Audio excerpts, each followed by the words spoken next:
I hate Kingdom Hearts. I think I've made that very clear with the last 2 videos, and unfortunately, there are still a lot more things this game has that makes that point more clear. You would think that after enduring the nightmare that was the Clayton boss fight in Deep Jungle, that I would call it quits, and never play the game again. But no, I decided to keep playing through the game.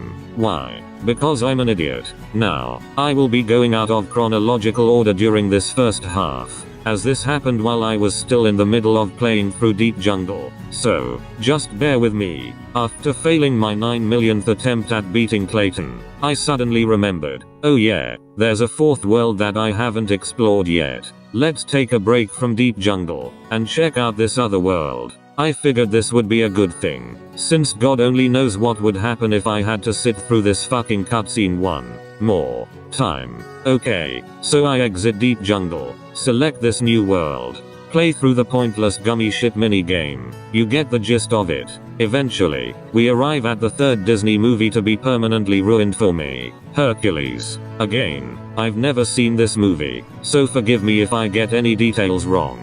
So, we arrive at Olympus Coliseum, and we enter the Coliseum, where we meet Phil. Phil asks Sora to move this pedestal to a corner of the room. Sora tries to push the pedestal, but it's too heavy. After telling Phil that he can't push the pedestal, Phil turns around and sees that it's Sora and not someone else stronger. Phil then tells the gang that this Coliseum is for strong heroes only, and that he's been preparing for the upcoming games. He goes into further detail by explaining what the games are, and how they are only for heroes. Donald then claims that he, Goofy, and Sora are heroes. Phil laughs at the idea that Sora is a hero. He claims that Sora can't be considered a hero, as he can't even push the pedestal. While saying this, Phil tries pushing it himself, but to no avail. This isn't an extremely hilarious moment or anything like that, but you know what? It's charming. Look, I'll give the game some credit. It does have a lot of charm in it. I love how faithful the Disney worlds are to their respective movies, even if I've only explored 3 of them so far, and even if I've only seen 1 out of the 3 movies. Seeing how charming and faithful these worlds are to their movies only makes the game worse though, as it reminds me of how good this game could have been. No amount of charm could ever redeem the unskippable cutscenes. That's the sad truth. Anyways, after failing to push the pedestal, Phil asks Sora to show him what he's capable of doing. We then begin the trials. In the first round, you have to destroy 20 barrels within 30 seconds, and in the second round, you have to destroy 25 barrels within a minute. This part is, do I dare say it, actually pretty decent. For the rest of the game, the difficulty is extremely inconsistent. This game is either really fucking easy, or really fucking hard. This was the only part of the game where I felt there was a natural balance in the difficulty, as well as the only part that I could actually consider fun. It honestly felt kinda satisfying breaking these barrels. Damn, I've been complimenting this game quite a bit in this part. Maybe Olympus Coliseum is actually a fun world to play. I'd rather do this than sit through the same 34-second cutscene over and over again in Deep Jungle. I sure do hope we don't eventually get something that completely ruins Olympus Coliseum for me, like a boss fight or anything like that. That would be ridiculous. Anyways, after finishing the trials, Sora now believes that he, Donald, and Goofy are worthy enough to join the games. However, Phil still doesn't think that they are heroes. We then learn another magic spell, the Power of Thunder. I don't really have any problems with the magic powers on their own, so I'm not gonna talk about them. The trio go back outside, pissed that they can't join the games. Suddenly, they meet Hades. Hades gives Sora a pass, so that they could be able to participate in the games. We go back inside of the lobby, and show Phil the pass. Phil questions how the gang got the pass, but Sora ignores his question and asks if he and the others could join the games now. Not knowing what else to do, Phil decides to have the trio participate in the games, starting with the preliminaries. The preliminaries are basically you going around and defeating the Heartless. Basically the same mundane crap that we've been doing throughout the whole game. Nothing special. After completing the first round, Final Fantasy's Cloud Strife walks in, and this is when I start thinking, fuck, Maybe it was a bad idea to play this game before playing any Final Fantasy game. After that though, we go back to beating up the Heartless. You have to do this 3 more times. It's pretty repetitive, but whatever, it's not that awful. At least I don't have to constantly go back and forth all over the fucking map, like in Deep Jungle. After finishing the 5th round, the trio celebrate. Little do they know that Hades is secretly there, and is telling Cloud that he'll have to fight Sora next. After that, we get a 6th and final round of defeating the Heartless, before we have to fight Cloud himself. I then lose to Cloud. I was kinda pissed about it, because I thought that meant you had to start all the way back at the first match, like how it was with the previous matches. But to my surprise, the game continued on, despite the fact that I lost. Now, I cannot find any footage of Sora losing to Cloud, and I have no idea if the story gets affected depending on who wins the battle. Most likely, it does get affected, but I'll never know, because it doesn't matter if Sora wins, or if Cloud wins. What immediately follows the battle with Cloud stays the same. A Cerberus appears, and Hercules makes his grand debut trying to stop it. He tells Phil to get everyone out of the arena safely.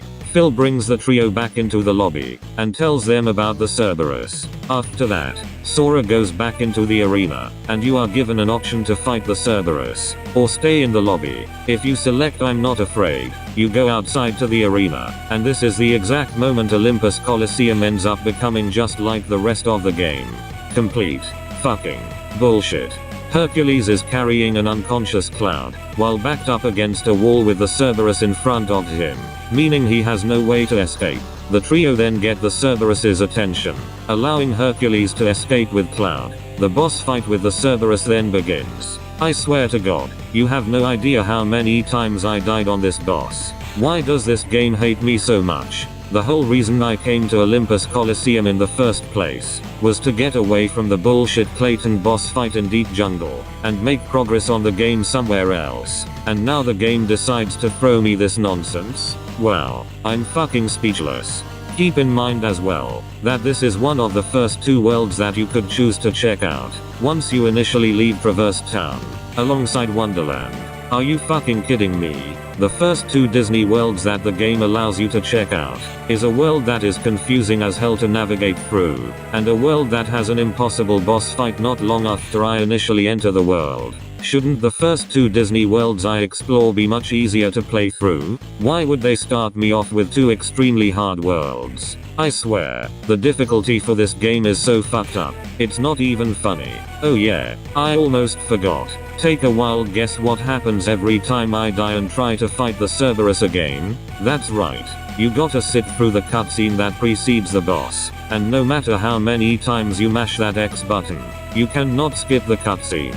To be fair, this cutscene isn't as long as the Clayton cutscene, since it only lasts 25 seconds, compared to the Clayton cutscene that lasts 34 seconds. But still, I shouldn't have to sit through this cutscene every time I want to try and beat this boss. And again, by this point, I still didn't know that you could turn the boss's health bar on. By some fucking stroke of luck though, after failing to beat the Cerberus for the millionth time, I stayed in the lobby, paused the game, and went to abilities to see if there was anything useful that I could use to help me beat the boss. That's when I come across Scan, which allows me to view the enemy's health bar. I equip Scan, go to the boss, and finally, I could see the health bar for the boss. I will never understand why this isn't a default thing. There is literally no valid reason for this thing to not be visible by default. Don't get your hopes up though, because the boss fight is still really fucking hard, even with the health bar visible. This boss fight has a multi-layered health bar. If you don't know what I'm talking about, let me try my best to explain it. When you start the boss, the health bar is yellow. Yellow being the first layer of the health bar. The more damage you do to the boss, the more yellow you shave off of the health bar, until the bar becomes completely green. Green being the second layer of the health bar. Once again, the more damage you do to the boss, the more green you shave off of the health bar, until the bar becomes completely black. And once it's black, that means the boss has no more health. and you have successfully beaten it. Now, there's nothing wrong with having a multi-layered health bar, but why the fuck would you implement that into a game where you can't see the enemy's health bar by default? I could only imagine all of the kids that got to this boss, and started hitting the Cerberus as many times as possible, questioning how strong this thing is, and if they are close to beating it, while not knowing that they have the ability to see its health bar. Man, fuck this bullshit. Eventually, I gave up, and decided to go back to Deep Jungle, to see if having a visible health bar would make it easier to beat the Clayton boss fight. I leave Olympus Coliseum, and I never returned to it ever again. If you watched the ending of part 2, you would know where this is going. I beat Clayton. I saved Deep Jungle. I say goodbye to Tarzan and Jane. All that good stuff. I forgot to mention this in part 2, but after shooting the keyhole in Deep Jungle, a gummy block falls out. As we climb aboard the gummy ship, Sora notices that it's different from the other blocks. Goofy suggests that the trio go back to Traverse Town, and ask Leon about the block. Leon being a character from Final Fantasy. So, it's back to Traverse Town that we go. We head back to Traverse Town, and we find Leon, who is inside a cave. Sora tells Leon that he sealed the keyhole in Deep Jungle, in which Leon explains that each world has a keyhole, which might include Traverse Town as well. He then states that the Heartless could slip through the keyhole of any world, corrupt the core of the world, and essentially destroy it. It's up to Sora to lock every world's keyhole, so that everyone could be safe. Sora then asks Leon about the gummy block. Aerith, who by the way, I don't care if I mispronounced her name, suggests that the trio look for Sid, since he'll most likely know about it. Before the trio leaves, Leon gives Sora Earthshine, a stone that Leon claims holds mysterious powers, and that he holds for good luck. Sora asks how to use it, but Leon doesn't answer his question. We then head to Sid's shop. For the record, I have no idea if Sid is an original character made for Kingdom Hearts, or a Final Fantasy character. To be honest, I don't care all that much. Sora shows Sid the gummy block. He explains that the gummy block they found is a navigation gummy, which would allow them to enter new worlds. Sid then asks if the trio want one on their ship, to which they all say yes. Sid states that he'll install it onto their ship, but only after they make a delivery for him. Sid has a very old book, that was heavily damaged when he first got it, but has now been fixed up. He asks the trio if they could deliver the book for him, and tells them where they should deliver it. Sid hands Sora the book. The ground shakes a little, and Sid explains that it's the bell ringing at a nearby shop. After that, we go and deliver the book. We head to an old house, go inside of it, and give the book to Merlin, a character from The Sword in the Stone. Damn, that's 4 Disney movies ruined for me. Actually, I'm quite surprised that this rather unpopular Disney movie has any sort of representation in Kingdom Hearts. I would have thought Kingdom Hearts only included Disney movies that were famous. Whatever, that's beside the point. Merlin tells Sora that the book doesn't actually belong to him, and that there are pages missing from the book. He then tells Sora that he could ask the fairy godmother about the stone.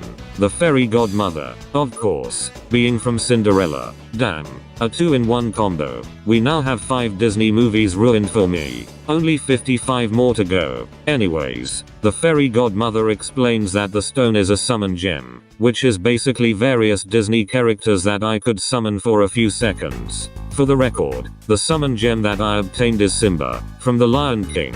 For fuck's sake, that's 6 movies ruined now. 54 more to go. Simba's world was corrupted by darkness, but his heart was so strong that it prevented him from disappearing, and instead, he became a gem. The game then tells me how to use summons. I've already expressed my disappointment with the summons in part 1, so I'm not gonna repeat myself. After that, we leave the house, and head back. That's when the trio come across Riku, one of Sora's friends. Sora introduces Riku to Donald and Goofy. He then asks Riku if he wants to join the trio on their adventure. However, Donald is against the idea, and he and Sora argue about it. While the two of them argue, Goofy points out that Riku mysteriously disappeared without a trace. After that, the trio go into this house, where they meet up with Leon, Aerith, and Sid. Sid tells the trio about Maleficent. Okay, this is getting ridiculous. That's 7 movies now. Anyways, the others tell the trio about how Maleficent is responsible for the Heartless, and how they lost their world because of it. Outside, Maleficent is trying to gaslight. I fucking hate myself for using that term, but I can't think of any other way to word this. Riku into thinking that Sora replaced him with Donald and Goofy. She then tells Riku to follow her. Back in the house, Sid tells the trio that he installed the navigation gummy onto their ship, and to meet him at the 1st district. Aerith then brings up the bell in the 2nd district. The same bell that rang not long ago. This girl, I'm not even gonna bother looking up her name, claims that there's an urban legend regarding the bell. Sid tells the trio to go to the bell, and ring it 3 times, to see if anything happens. So, I leave the house, and I decide to meet Sid first, and then ring the bell. I head to the 1st district, and I meet Sid. Sid reveals that he works on gummy blocks, and gives me an item. After that, we head to the 2nd district, enter the shop, exit the shop, and climb up this ladder next to it. A bunch of Heartless spawn, and you have to defeat all of them. I haven't brought this up yet, but there are these symbols throughout all of the worlds, and when you have the main trio together, you can get near one, and perform what the game calls a trinity. Most of the time, all it does is spawn a chest that gives you an item. Very rarely did the trinity have anything important for me during my playthrough of the game, which is why I haven't brought it up until now. So, we do the trinity, and break the door down. It's very important to note that you can't break down the door until after you defeated all the Heartless. Keep that in mind. Anyways, you pull the string, and ring the bell. Every time you ring the bell, a picture on a nearby fountain changes. The 3rd time you ring the bell, the picture on the fountain changes into a keyhole. So, we head down to seal the keyhole, and then, another fucking boss fight starts. Why am I not surprised? Looking at how small its health bar is, assuming you play the game with the health bar turned on, like a normal person, you would assume that this boss would be a piece of cake. But as it turns out, each part of the body has its own health bar, which is especially bad if you didn't know about Scan. Look, I'm sorry for sounding like a broken record, but seriously, why aren't the enemy's health bars turned on by default? I have to repeat these problems when it's necessary, in order to showcase how bad they are, and how they ruin the game. And similar to the Clayton boss, the first part is mostly fine. It's the second part where everything goes to shit. This thing gets back up, and rearranges itself. The boss fight then resumes, and if you look closely, you can see that this thing now has 3 layers in its health bar. Brown is the 1st layer, yellow is the 2nd layer, and green is the 3rd layer. What the fuck?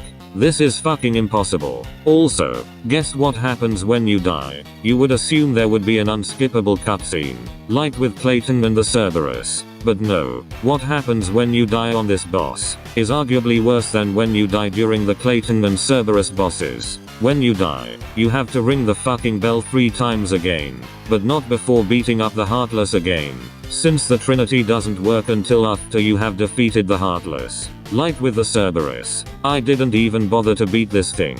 I did maybe 2 or 3 more attempts, before I got tired of ringing the bell, and doing all of that nonsense. Sitting through an unskippable cutscene is one thing, but this is a completely different thing. I have to waste 2 minutes beating the Heartless and ringing the bell 3 times again, and then try and beat the boss, which lasts for around, I don't know, 30 seconds, before I die. And when I die, I have to waste another 2 minutes beating the Heartless and ringing the bell 3 times yet again.